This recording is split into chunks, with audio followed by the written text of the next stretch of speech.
박정수 씨 명의로 개설된 계좌가 보이스피싱 범죄에 사용되고 있습니다. 전화기 너머로 들린 그 말 한마디가 제 인생을 송두리째 바꿔놓았습니다. 2024년 3월 12일 화요일 오전 10시. 저는 그저 평범한 아침을 보내고 있었습니다. 퇴직한 지 5년, 73세의 평범한 노인이었습니다.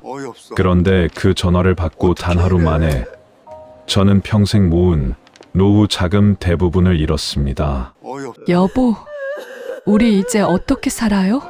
거실 바닥에 주저앉아 울던 아내의 목소리가 아직도 귓가에 맴돕니다. 저는 40년을 은행에서 일했습니다. 금융에 대해서라면 누구보다 잘 안다고 자부했습니다. 그런 제가 어떻게 이런 사기에 속을 수 있었을까요? 지금 이 순간에도 믿기지 않습니다. 하지만 텅 빈 통장 잔액이 차가운 현실을 말해줍니다. 처음에는 단순한 전화 한 통이었습니다. 아무런 의심도 하지 않았습니다. 그런데 어떻게 이렇게 됐을까요? 40년 은행원 경력의 제가 어떻게 이 함정에 빠져들었는지 그 시작부터 말씀드리겠습니다. 제 이름은 박정수입니다. 올해 73입니다. 2019년 제가 67의 나이로 은행을 퇴직했을 때 저는 행복했습니다. 40년간 한 직장에서 성실하게 일했습니다. 승진은 빠르지 않았지만 한 번도 문제를 일으킨 적 없었습니다. 동료들은 저를 모범 직원이라고 불렀습니다. 퇴직금과 평생 모은 저축을 합쳐 정확히 3억 원이었습니다. 여보, 우리 이제 정말 편하게 살 수 있겠어요. 아내 김순자가 통장을 보며 환하게 웃었습니다. 결혼 45년 만에 처음 보는 큰돈이었습니다. 우리 부부는 작은 아파트에서 살고 있었습니다. 아들 하나, 딸 하나를 키우며 평생을 알뜰하게 살았습니다. 외식은 거의 하지 않았고 옷도 몇 년씩 입었습니다. 아버지, 이제 좀 편하게 사세요. 저희 걱정 마시고요. 딸아이가 퇴직 축하 자리에서 말했습니다. 39살인 딸은 교사였고 두 아이를 키우며 바쁘게 살았습니다. 아버님, 이제 편하게 사시면서 하고 싶으신 거 다 하세요. 혹시 돈 필요하시거나 하시면 언제든지 편하게 말씀하세요. 사위가 말했습니다. 착한 사위였지만 저는 고개를 저었습니다. 괜찮아. 우리 돈 충분히 있어. 걱정 안 해도 돼. 고마워. 저는 평생 남에게 손 벌리지 않고 살았습니다. 자식들에게도 부담 주고 싶지 않았습니다. 이제 내 인생의 마지막 장이구나. 편하게 살다가 가자. 그렇게 생각했습니다. 퇴직 후 2년간은 정말 행복했습니다. 아침마다 아내와 함께 근처 공원을 산책했습니다. 오후에는 동네 경로당에서 친구들과 화투를 쳤습니다. 저녁에는 손주들이 가끔 놀러 왔습니다. 이게 행복이구나. 이렇게 사는 게 진짜 잘 사는 거구나. 매일 그런 생각을 했습니다. 할아버지, 용돈 주세요. 7살 손주가 졸랐습니다. 저는 웃으며 10,000원짜리를 쥐어줬습니다. 돈은 조금씩 써도 여전히 3억 원 가까이 남아 있었습니다. 2개의 은행에 나눠서 관리했습니다. A은행 보통예금에 8천만 원, 정기예금에 1억 2천만 원, B은행에 1억 원, 안전하게 분산해둔 것이었습니다. 2020년 봄, 손주 준호가 초등학교에 입학했습니다. 할아버지, 학교 재밌어요. 준호가 학교 가방을 메고 웃었습니다. 저는 그 모습을 사진으로 찍었습니다. 이제 내가 할 일은 저 아이가 크는 걸 지켜보는 거야. 그렇게 생각했습니다. 토요일마다 준호와 공원에 갔습니다. 그네를 밀어주고 아이스크림을 사줬습니다. 할아버지 최고예요. 준호의 웃음소리가 행복했습니다. 아내와는 제주도 여행을 계획했습니다. 여보, 우리 10월에 제주도 가요. 한 달 살기 어때요? 좋아요. 평생 이렇게 여유롭게 살아본 적이 없잖아요. 아내가 여행 책자를 펼쳐보며 행복해했습니다. 매일 아침 7시, 저는 동네 뒷산을 산책했습니다. 건강을 챙기는 것이 최고의 재테크라고 생각했습니다. 돈도 있고 건강도 있고 가족도 있고 이보다 더 바랄 게 뭐가 있어. 그때는 정말로 그렇게 믿었습니다. 여보, 우리 운이 좋은 거예요. 이렇게 편하게 늙어가는 게. 아내가 저녁 식사를 준비하며 말했습니다. 그러게 건강하고 돈 걱정 없고 자식들 잘 크고 이보다 더 바랄 게 뭐 있겠어. 저는 진심으로 그렇게 생각했습니다. 제 인생이 이렇게 평온하게 마무리될 거라고 믿었습니다.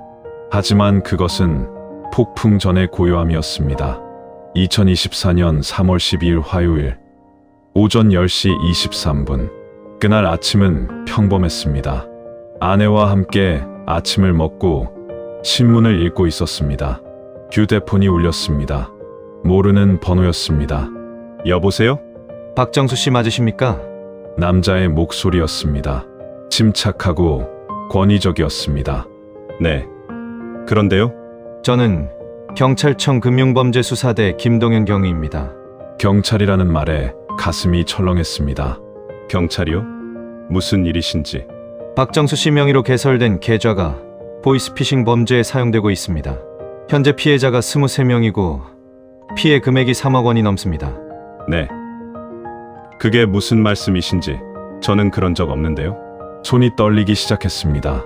본인이 직접 한 게 아니라 누군가 박정수 씨의 개인정보를 도용해서 계좌를 만든 겁니다.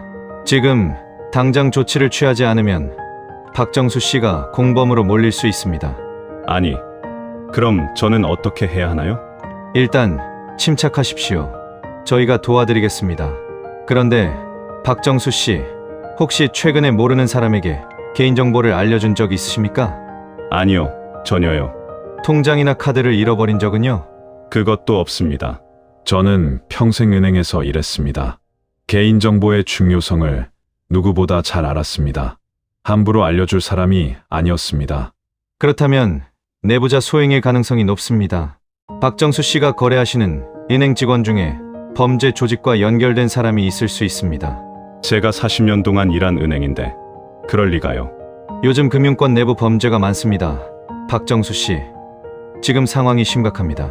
제가 상부에 보고를 하면 박정수 씨 명의의 모든 계좌가 동결됩니다. 그러면 박정수 씨도 돈을 찾을 수 없게 됩니다. 그럼 어떡해요? 그 돈으로 생활하는데. 가슴이 두근거렸습니다.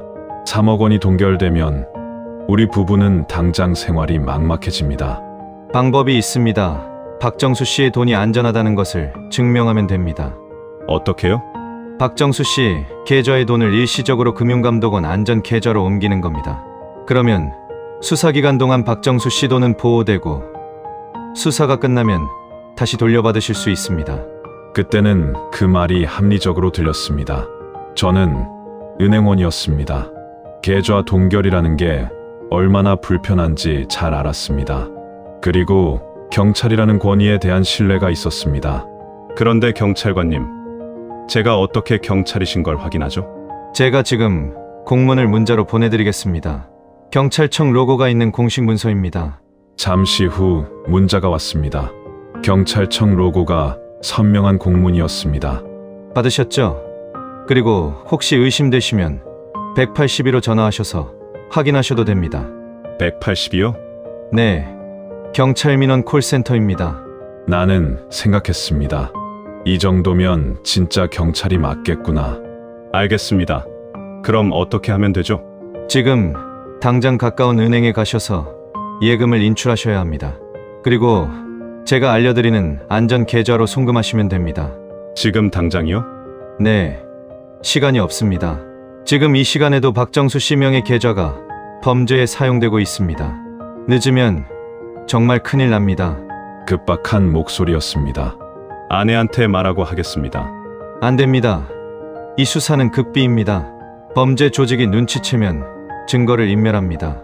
가족에게도 절대 말씀하시면 안 됩니다. 하지만 박정수 씨, 지금 협조하지 않으시면 저희도 어쩔 수 없습니다. 공범으로 수사를 진행할 수밖에 없습니다. 그 말에 등골이 오싹했습니다. 73살의 나이에 범죄자가 된다는 생각, 자식들이 아버지를 경찰서에서 만난다는 상상, 견딜 수 없었습니다. 알겠습니다. 지금 바로 가겠습니다. 잘 생각하셨습니다. 제가 계속 전화로 안내해드리겠습니다. 절대 전화를 끊으시면 안 됩니다. 저는 재킷을 입고 집을 나섰습니다. 여보, 어디 가요? 아내가 물었습니다. 경로당에 잠깐. 거짓말이었습니다. 평생 아내에게 거짓말해 본 적 없었는데 그날은 그래야 했습니다. 경찰이 비밀을 지키라고 했으니까요. 은행까지 걸어가는 10분이 1시간처럼 느껴졌습니다. 박정수 씨, 지금 어디쯤 오셨습니까? 전화기 너머로 계속 목소리가 들렸습니다. 은행이 보입니다. 좋습니다. 들어가시면 창구로 가서 보통예금 8천만 원을 전액 인출하십시오. 8천만 원 전부요? 네, 일단 보통예금부터 안전하게 보호해야 합니다. 정기예금은 나중에 처리하겠습니다. 은행 안으로 들어갔습니다. 익숙한 곳이었습니다. 40년을 일했던 곳과 같은 은행이었으니까요. 창구 직원이 밝게 웃으며 맞이했습니다. 어서 오세요. 무엇을 도와드릴까요? 예금을 인출하려고요. 얼마나 인출하시겠어요? 8천만 원입니다. 직원의 얼굴이 굳어졌습니다. 8천만 원 전액이요? 혹시 무슨 일 있으세요? 아니요, 그냥 전화기 너머로 목소리가 들렸습니다. 절대 은행 직원에게 말하지 마십시오. 내부 범죄 가능성이 있습니다. 그냥 개인적인 용도라고 하십시오. 개인적으로 쓸 일이 있어서요. 고객님, 이렇게 큰 금액을 현금으로 인출하시면 위험합니다. 혹시 누가 시킨 건 아니신가요? 직원이 의심스러운 눈으로 저를 봤습니다. 아닙니다. 제 돈 제가 찾는 건데 왜 이렇게 묻는 거예요? 저는 짜증을 냈습니다.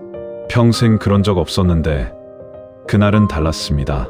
전화기 너머의 사람이 진짜 경찰이고 눈앞의 직원이 범죄 조직과 연결되어 있을지도 모른다고 믿었으니까요.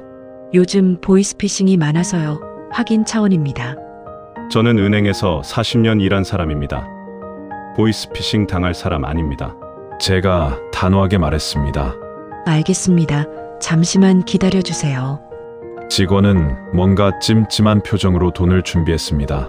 10분 후 저는 8천만 원이 든 봉투를 들고 은행을 나왔습니다. 봉투가 너무 무거웠습니다. 손이 떨렸습니다. 73년 인생에서 이렇게 큰 돈을 현금으로 들고 다녀본 적이 없었습니다. 잘하셨습니다. 이제 근처 무인 ATM으로 가십시오. ATM이요? 네, 거기서 제가 알려드리는 안전 계좌로 송금하시면 됩니다. 가장 가까운 ATM은 지하철역 안에 있었습니다. 사람들이 북적거렸습니다. 저는 8천만 원이 든 봉투를 꼭 끌어안고 걸었습니다. 누군가 빼앗아갈까봐 두려웠습니다. ATM 앞에 섰습니다. 전화기 너머로 지시가 계속되었고 송금해야 할 계좌번호도 불러주었습니다. 예금주 이름은요? 금융감독원 안전계좌로 나올 겁니다. 화면을 봤습니다. 예금주 이름은 김영우였습니다. 김영호라고 나오는데요? 아, 그건 담당 공무원 이름입니다. 안전계좌는 개인 명의로 되어 있습니다. 보안상 이유입니다.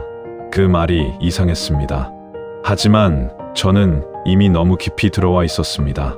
이상하다는 생각이 들었지만 동시에 그 생각을 스스로 지워버렸습니다. 경찰이 거짓말할 리 없어.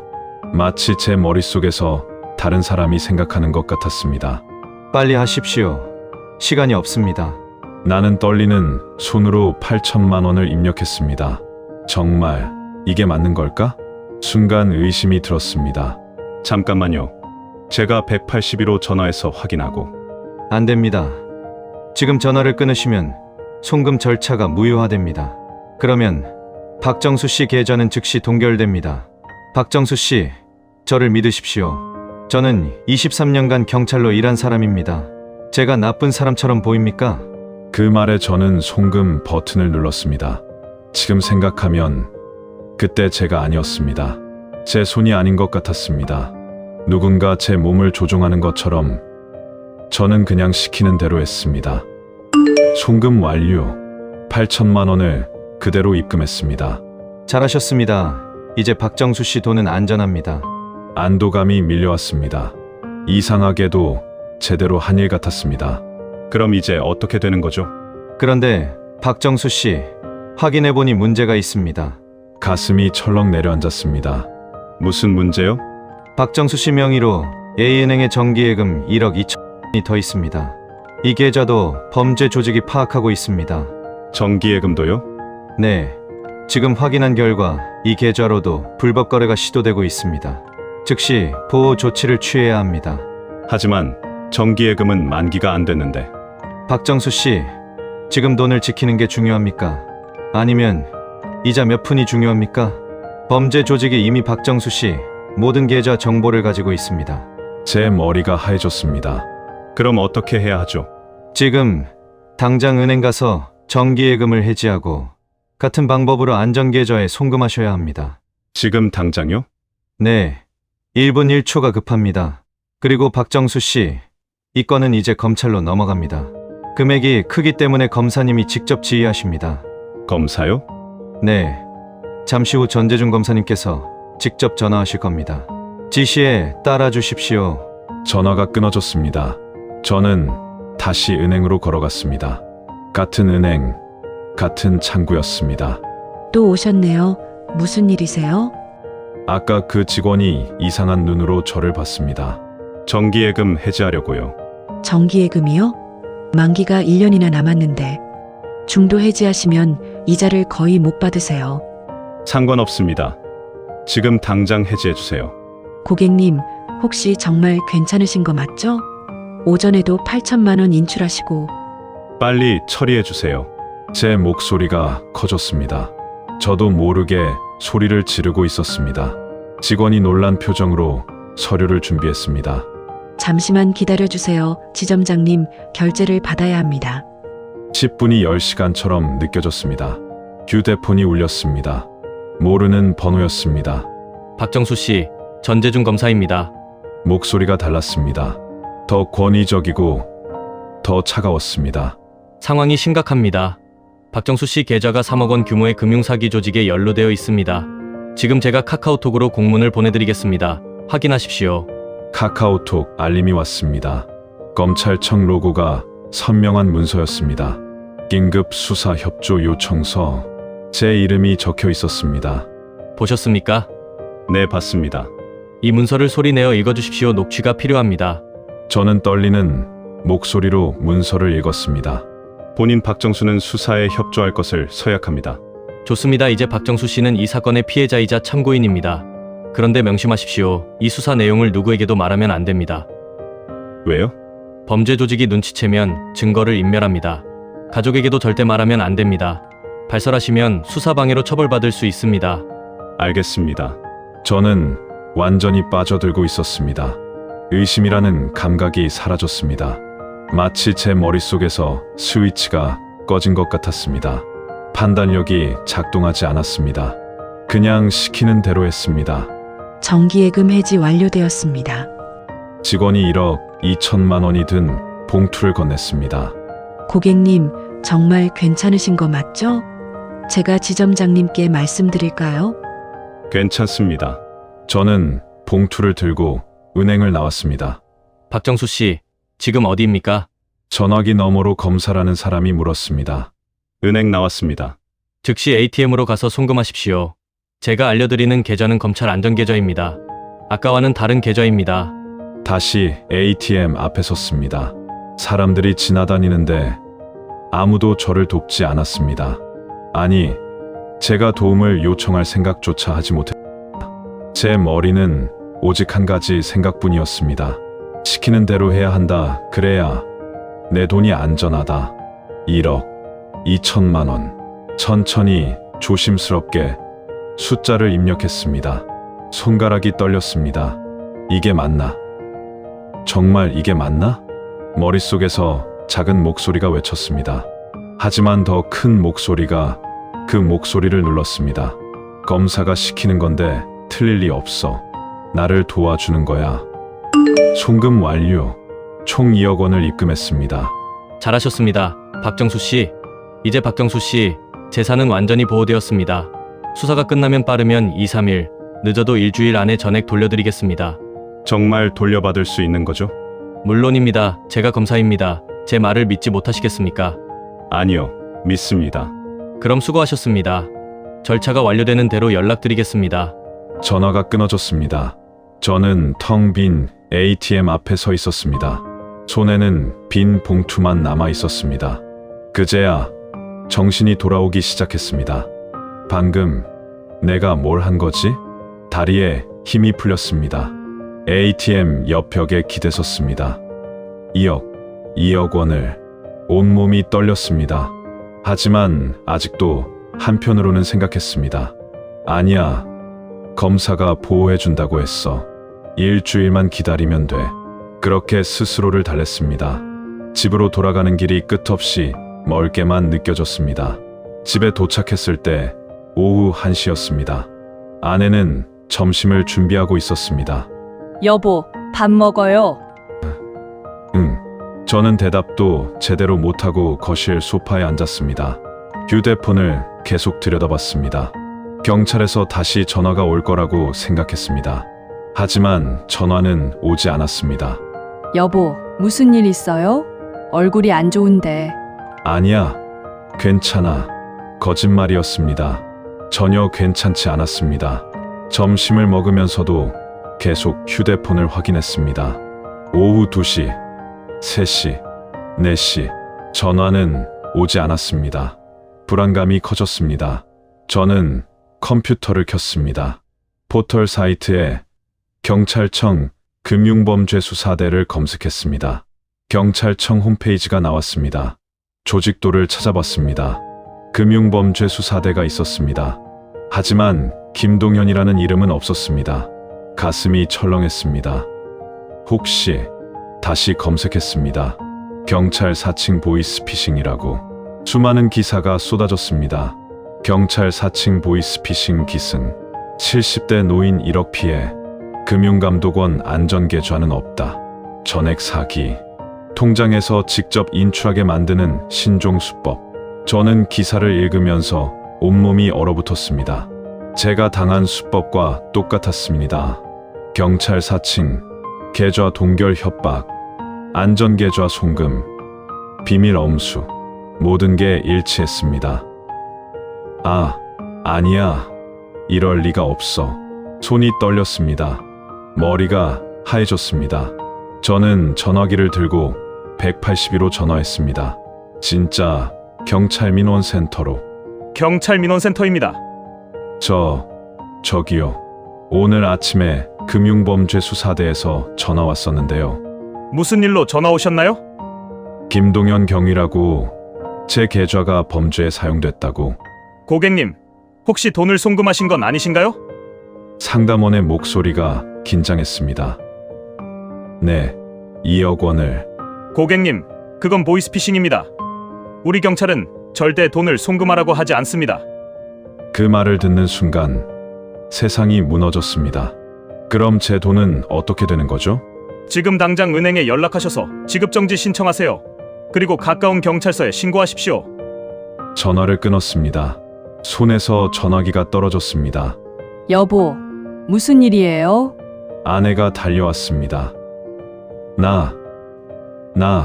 말이 나오지 않았습니다. 왜 그래요? 무슨 일인데요? 내가 사기를 당했어. 뭐라고요? 2억 원을 다 보냈어. 그 말을 하는 순간 저는 무너졌습니다. 73년 인생에서 처음으로 바닥에 주저앉아 울었습니다. 아내가 제 손을 잡았습니다. 아내의 손도 떨리고 있었습니다. 여보, 지금 무슨 소리예요? 2억 원이 뭐예요? 예금, 우리 예금. A은행에 있던 돈 전부 다 보냈어. 누구한테요? 경찰이라고 했어. 아내의 얼굴에서 핏기가 빠졌습니다. 우리 부부는 거실 바닥에 앉아서 한참을 울었습니다. 40년을 모은 돈 중 2억 원, 우리가 가진 돈의 3분의 2, 노후를 위한 대부분의 재산, 모든 게 사라졌습니다. 저는 떨리는 손으로 은행에 전화했습니다. 지급정지 신청하고 싶습니다. 보이스피싱 당했어요. 고객님, 언제 송금하셨나요? 오늘 오전 11시쯤요. 이미 5시간이 지났습니다. 확인해 보겠습니다. 10분을 기다렸습니다. 그 10분이 10년 같았습니다. 고객님, 죄송합니다. 해당 계좌는 이미 해지되었고 돈은 모두 인출되었습니다. 뭐라고요? 사기범들이 바로 돈을 빼갔습니다. 지급 정지가 불가능합니다. 그럼 제 돈은요? 경찰에 신고하셔서 수사를 받으셔야 합니다. 하지만 솔직히 말씀드리면 돌려받기 어렵습니다. 전화를 끊었습니다. 희망이 완전히 사라졌습니다. 저는 아내와 함께 경찰서로 갔습니다. 신고하려고 왔습니다. 보이스피싱 당했어요. 접수하겠습니다. 피해 금액이 얼마입니까? 2억 원입니다. 경찰관이 고개를 저었습니다. 큰 금액이네요. 송금하신 계좌 정보 주세요. 신고서를 작성했습니다. 상세한 경위를 적었습니다. 수사를 진행하겠습니다. 하지만 현실적으로 돈을 찾기는 어렵습니다. 왜요? 계좌 추적하면 되잖아요? 사기범들은 대포 통장을 씁니다. 돈을 받자마자 여러 계좌로 쪼개서 보냅니다. 추적이 거의 불가능합니다. 그럼 저는 어떡하라고요? 목소리가 커졌습니다. 최선을 다하겠습니다만 경찰관의 눈빛에서 읽을 수 있었습니다. 가망이 없다는 것을. 집으로 돌아오는 길, 아내가 말했습니다. 여보, 우리 이제 어떻게 살아요? 미안해. 왜 나한테 말 안 했어요? 왜 혼자 결정했어요? 경찰이 비밀로 하래서. 경찰이 아니었잖아요. 아내가 처음으로 소리를 질렀습니다. 45년 결혼 생활에서 처음이었습니다. 은행에서 40년 일하고도 이런 사기를 못 알아봐요? 당신이 그렇게 똑똑하다더니. 미안해. 정말 미안해. 저는 계속 고개를 숙였습니다. 그날 밤 잠을 잘 수 없었습니다. 깜깜한 창밖만 멍하니 바라보며 생각했습니다. 어떻게 이럴 수가 있지? 나는 은행원이었는데 금융에 대해 누구보다 잘 아는데 어떻게 이런 기본적인 사기에 당할 수 있지? 답이 없었습니다. 다음 날 아침 딸에게 전화했습니다. 아빠다. 아빠, 무슨 일이에요? 목소리가. 은지야, 미안하다. 왜요? 무슨 일 있어요? 아빠가 사기를 당했어. 무슨 사기요? 보이스피싱 2억 원. 전화기 너머로 침묵이 흘렀습니다. 아빠 지금 장난하는 거죠? 진짜야. 어제 다 날렸어. 아빠 어떻게 왜? 미안해. 아빠가 바보였어. 아빠, 그 돈으로 우리 집 전세자금 보증 서주시기로 했잖아요. 애들 학원비도 필요한데 이제 어떻게 해요? 딸의 말이 화살처럼 꽂혔습니다. 아들에게도 전화했습니다. 반응은 비슷했습니다. 아버지, 어떻게 그런 뻔한 사기를 당해요? 미안하다. 아버지 노후 준비하셔야 하는 돈인데 이제 어쩌시려고요? 자식들도 아내도 저를 원망했습니다. 당연했습니다. 저도 저를 원망했으니까요. 2주 후 경찰에서 연락이 왔습니다. 피해자님, 수사 결과 알려드립니다. 범인은 해외 조직으로 추정되고 돈은 이미 해외로 빠져나갔습니다. 그럼 못 찾는다는 거죠? 네, 죄송합니다.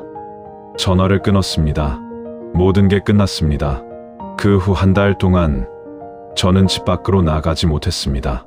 사람들을 볼 면목이 없었습니다. 어느 날 마트에 갔습니다. 생필품을 사야 했습니다. 계산대 앞에서 장바구니를 내려놓았습니다. 우유, 계란 2부, 김치 18,500원.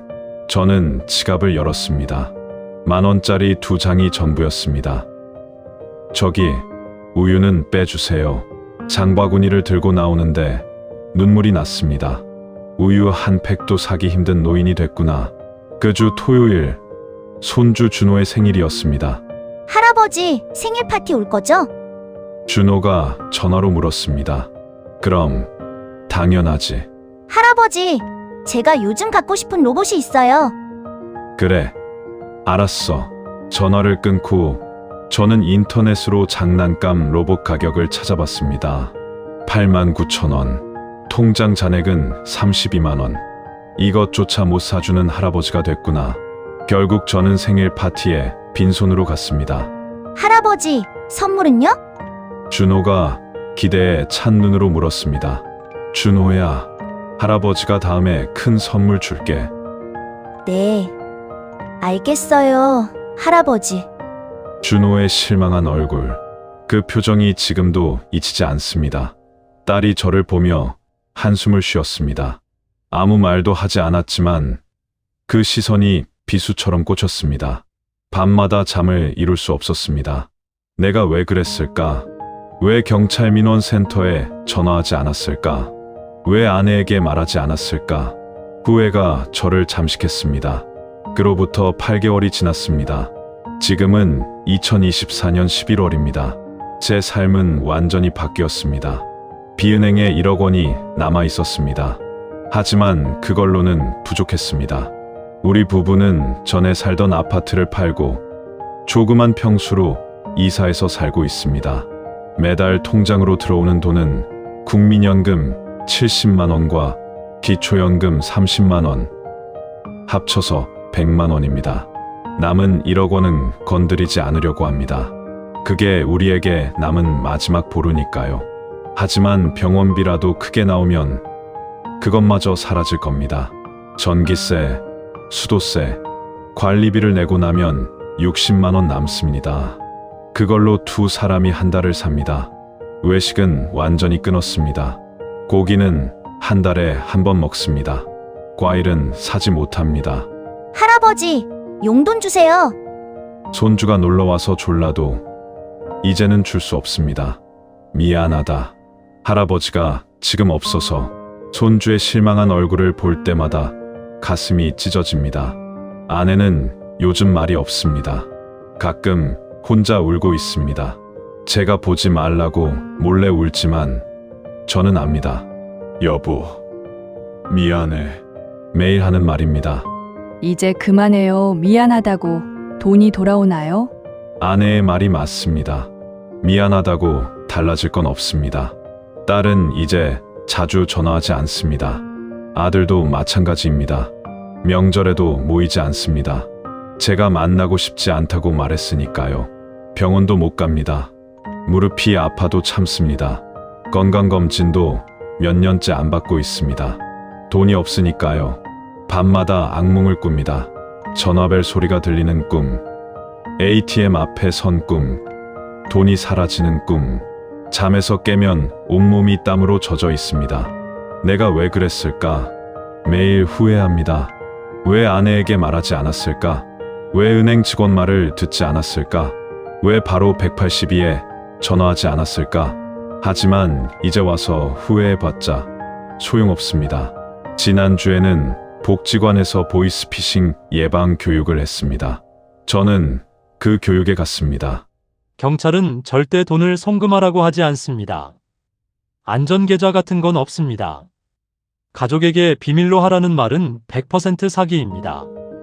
교육을 들으면서 눈물이 났습니다. 이렇게 간단한 원칙들. 저는 40년 은행원이었는데도 몰랐습니다. 아니, 알았지만 실제 상황에서는 판단할 수 없었습니다. 공포와 급박함 앞에서 저는 바보가 되었습니다. 이 영상을 보시는 여러분께 간곡히 말씀드립니다. 절대 이런 일을 당하지 마십시오. 저처럼 되지 마십시오. 제가 드리고 싶은 말씀이 있습니다. 첫째, 경찰이나 검찰, 금융감독원은 절대 전화로 돈을 요구하지 않습니다. 안전계좌도 없고 송금 요구도 없습니다. 그런 전화가 오면 100% 사기입니다. 둘째, 비밀로 하라는 말이 나오면 무조건 사기입니다. 진짜 경찰이나 금융기관이라면 가족에게 말하지 말라고 할 필요가 없습니다. 혼자 결정하지 마십시오. 셋째, 급하게 서두르게 만들면 사기입니다. 지금 당장 빨리라는 말로 생각할 시간을 주지 않습니다. 절대 서두르지 마십시오. 넷째, 전화를 끊고 확인하십시오. 의심되면 전화를 끊고 112나 182로 직접 전화하십시오. 다섯째, 가족에게 반드시 말하십시오. 큰 금액을 움직일 때는 가족과 상의하십시오. 저는 그러지 않았고 결과는 파멸이었습니다. 저는 이제 73살입니다. 다시 일어설 나이가 아닙니다. 앞으로 10년, 20년을 이렇게 가난하게 살아야 합니다. 자식들에게 손 벌려야 할지도 모릅니다. 이 모든 게 전화 한 통 때문입니다. 제 어리석음 때문입니다. 여러분은 저처럼 되지 마십시오. 아무리 그럴듯해 보여도, 아무리 급해 보여도, 아무리 공포스러워도 절대 전화로 돈을 보내지 마십시오.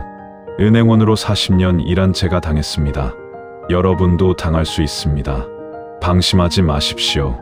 이 이야기가 여러분에게 경고가 되기를 바랍니다. 제 2억 원이 여러분의 재산을 지키는 교훈이 되기를 바랍니다. 절대 잊지 마십시오. 보이스피싱은 누구에게나 일어날 수 있습니다. 하지만 예방할 수 있습니다. 저와 같은 실수를 하지 마시기를 이 글을 읽는 모든 분께 간절히 당부드립니다. 감사합니다.